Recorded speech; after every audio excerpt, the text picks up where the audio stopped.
არჩევნებამდე რამდენიმე დღით ადრე ბიძინა ივანიშვილი ვრცელ წერილს აქვეყნებს და 4 ოქტომბრის შესაძლებლობაზე 2012 წლის კენჭისყრის შედეგებსა და ქართული ოცნების 13 წლიანი მმართველობის შესახებ საუბრობს. მისი თქმით 4 ოქტომბერი ქვეყნისთვის კიდევ ერთი გამოცდა იქნება. ამიტომ ის მოსახლეობას საარჩევნო უბნებზე მისვლასა და მშვიდობის სასარგებლოდ არჩევნის გაკეთებისკენ მოუწოდებს. ბიძინა ივანიშვილის ვრცელ წერილს პოლიტიკოსები გამოეხმაურნენ. შვილი კიდევ ერთხელ აღიარებს საქართველოს ისტორიაში 4 ოქტომბრის მნიშვნელობას და ქართველი ხალხის გამარჯვების შიში აქვს მას.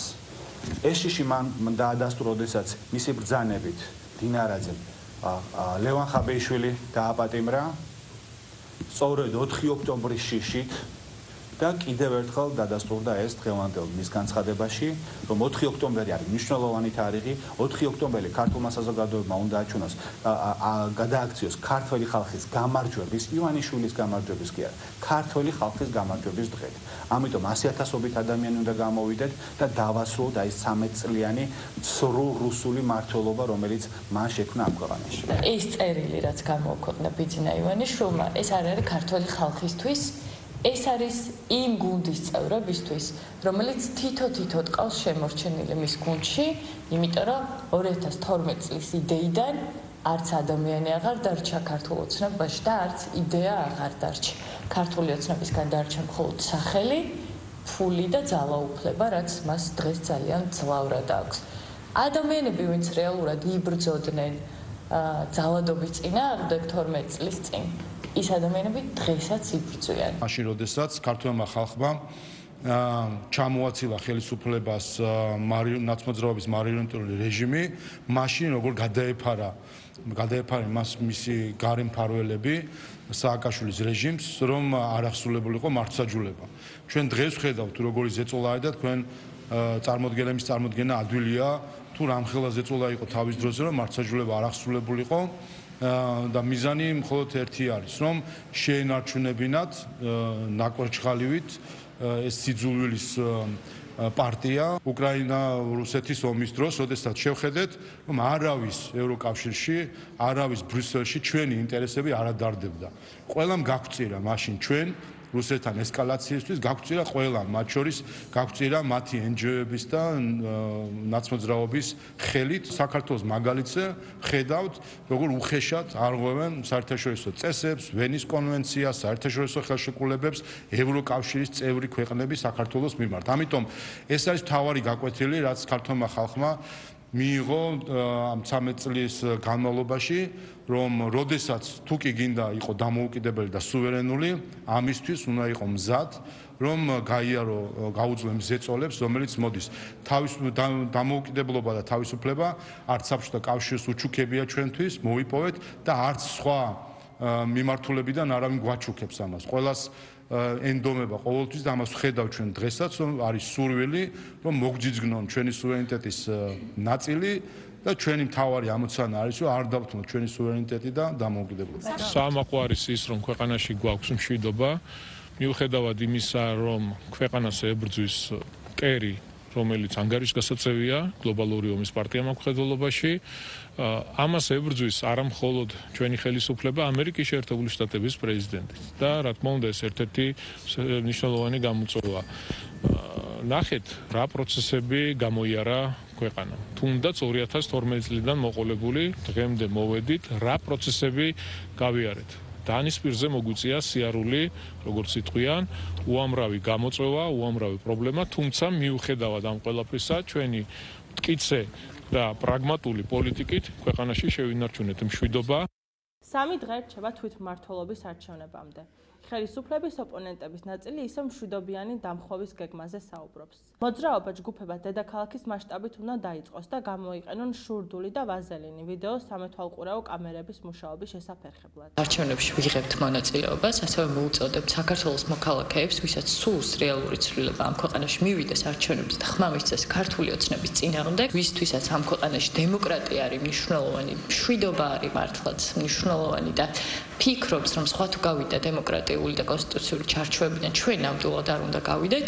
არჩევნების დღე არის საუკეთესო ადგილი, სადაც ისინი შეიძლება რომ მივიდნენ და ბიულეტენთან დააფიქსირონ საკუთარი აზრი. ნაციონალური მოძრაობა უერთდება ბატონი პაატა ბურჭულაძისა და მოძრაობა რუსთაველის გამზირის მიერ დაანონსებულ და ორგანიზებულ აქციას. ყველაფერი უნდა გავაკეთოთ იმისათვის, რომ ამ მოღალატეთა და კრიმინალთა რეჟიმს არ გამოუვიდეს მისთვის რაღაცა სიტუაციის შელამაზება და ეგრეთ წოდებული არჩევნების, ანუ რეალურად სპეცოპერაციის ჩატარება. ეს იქნება, რა თქმა უნდა, მშვიდობიანი, არაძალადობრივი აქცია, მაგრამ როდესაც საქართველოს ხალხი ერთმუშტად არის შეკრული, ორგანიზებული და ძალიან ბევრი, ჩვენ დარწმუნებულები ვართ, რომ ამან შეგვიძლია და შეიძლება მოიტანოს ის სასურველი შედეგი, რასაც ქვია საქართველოს მოღალატეთა და კრიმინალთა რუსული ბანდისგან გათავისუფლება. 4 ოქტომბერს ცხადია, ვიქნებით იქ, სადაც ტრადიციულად არის წინააღმდეგობის მოძრაობის ტრადიციული და ყველაზე ისეთი ორგანული ადგილი საქართველოს პარლამენტთან, ვიქნებით ისევ ჩვენი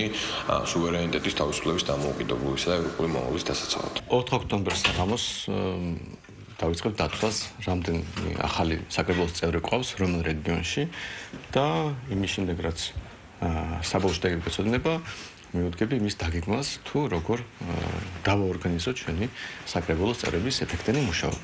ხოლო რაც ეხება დანარჩენ პოლიტიკურ პარტიებს, რომელიც ეგრეთ წოდებულ მშვიდობიან დამხობას ამზადებენ, მე მგონი ეს რაღაც სასაცილო იქნებოდა რომ არ ყოფილიყო ტრაგიკული და რომ რაღაც თვითლიკვიდაციის რეჟიმში არიან და არ ამგონია რომ ამისგან რამე გამოვიდეს. ჩვენ ნახეთ რომ არის საჯაროდ გაცხადებული რომ იგეგმება ძალადობა ნაცმოძრაობის მხრიდან 4 ოქტომბერს გეგმავენ ისინი უკვე ცხადია რომ გეგმავენ ძალადობას და ჩვენ ნახეთ რომ ევროკომისიის პრესპიკერმა სოლიდარობა გაუმოუცხადა ნაცმოძრაობის მიერ დაგეგმილ ძალადობას. ყველას ვეუბნები კიდე ერთხელ მოხდება ერთი ფაქტიც ძალადობისა, ერთი ქვაც გაისვრიან, აღარ ვსაუბრობ მოლოტოვის კოქტეილებზე და სხვა პიროტექნიკაზე, რომელიც ესე როგორც ჩანს ევროპული ღირებულების ერთ-ერთი ქვაკუთხედი არის, მოხდება ერთი ფაქტიც, რაც ფაქტიც მოხდება, ამაზე პასუხისმგებელი იქნებიან ისინი, ვინც სოლიდარული არიან მოძალადეების მიმართ. ნახეთ თქვენ სხვადასხვა სქემები, როგორ იყენებენ მათ შორის საგამომცემლო დაწესებულებებს იმისთვის, რომ შიდა ტერორისტები მოამზადონ. ყველაფერი ეს არის დაკვირვების ქვეშ, ყველა ინფორმაციები არის ცნობილი, ყველა ეს კავშირები არის ცნობილი, როგორც კი იქნება ძალადობის ფაქტი, როგორც კი იქნება შესაბამისი სისხლის სამართლის პასუხისმგებლობისთვის საკმარისი წინაპირობები, რა თქმა უნდა, სახელმწიფო იმოქმედებს.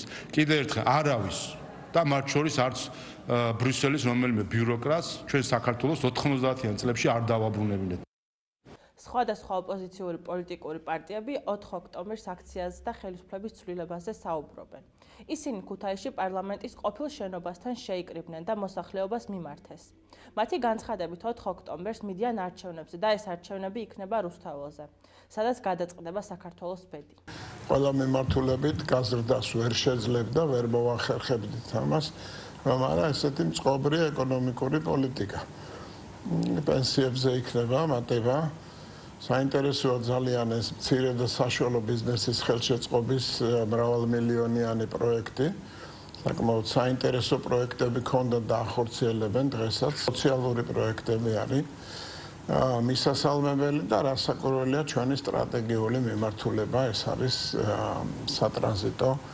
სატრანსპორტო მაგისტრალები და კომუნიკაციები. ეს ძირითადად რამოდენიმე თემა ამ განხილვების დროს იქნება საკმაოდ საინტერესო დეტალები კიდევ.